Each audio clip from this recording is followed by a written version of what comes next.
বাবা তো বাবাই হন, গরিব কিংবা ধনী, বটবৃক্ষের মতো আগলে রেখে পড়তে থাকেন যিনি।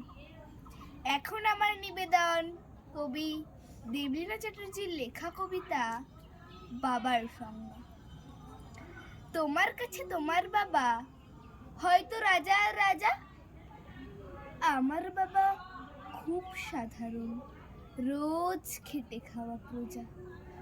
তোমার জন্য তোমার বাবা চাঁদ ফিরে দিতে পারে, আমার বাবা তো হতদরিদ্র, খালি হাতে ঘরে ফেরে। তোমার বাবা খুব ফিটফাট, গায়ে স্যুট, হাতে ঘড়ি, আমার বাবাটা ভীষণ অগোছালো, মুখ ভরা পাকা দাড়ি। তোমাদের হাতের নুন পোড়ার ডালও বাবা খায় চেটে বাটি। আমি তো দারুণ রান্না করি, তবু বাবা বলে মোটামুটি। তোমাদের জন্মদিনে বাবা দামি উপহার দেয়, আমার বাবা এত আনমনা, দিনটাই ভুলে যায়।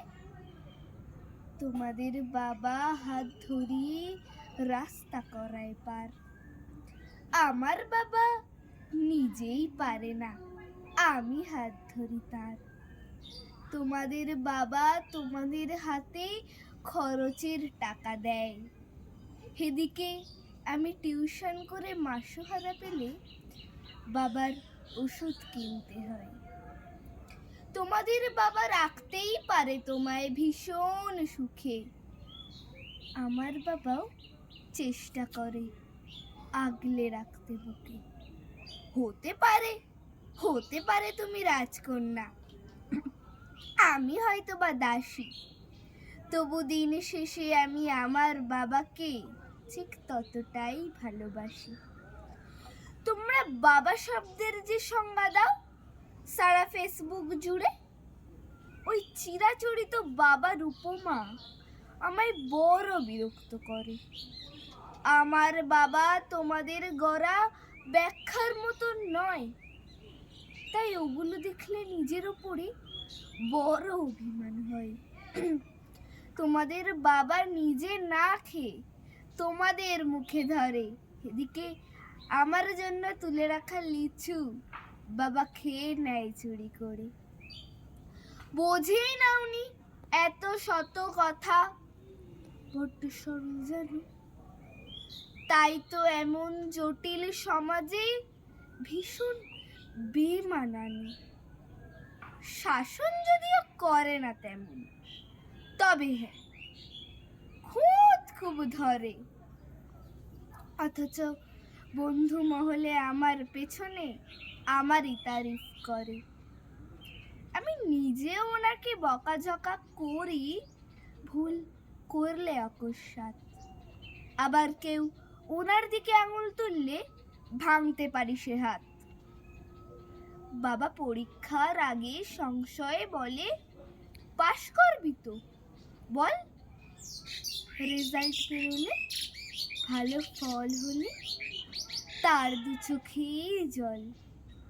কিছুই করি না তবুও আমায় সারাদিন ধরে বকে, কিন্তু যখন সবাই বিরূপ ঠিক তখনই পাশে থাকে।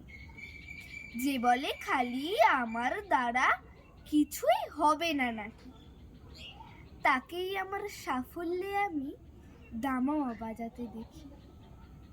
সবচেয়ে বেশি অশান্তি করি যে লোকটির সাথে আমার বিয়ের পাকা কথা হলে সেই হাউ মাউ করে কাঁদে, অথচ যখন জিজ্ঞেস করি পারবে থাকতে ছেড়ে, উত্তরে বলে বিদেয় হতা, আমি বাঁচবো হাত পা ছেড়ে।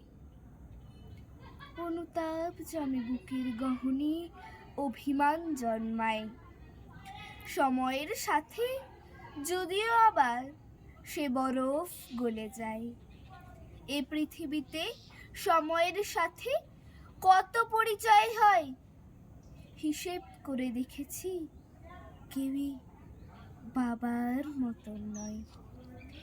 সম্পর্কের সমীকরণেরা রোজ বদলায় মান, তবু প্রথম সারিতে বরাবর থাকে বাবা মায়েদের স্থান। ঝগড়া ঝামেলা অভিমান এসব এত কিছুর পরও আমায় একটা বিষয় ওনার প্রতি দুর্বল করে বড়। আমাকে আমার প্রিয় মানুষেরা এত নামে ডাকলেও বাবার মতো মামার কই ডাকে না তো কেউ। নমস্কার।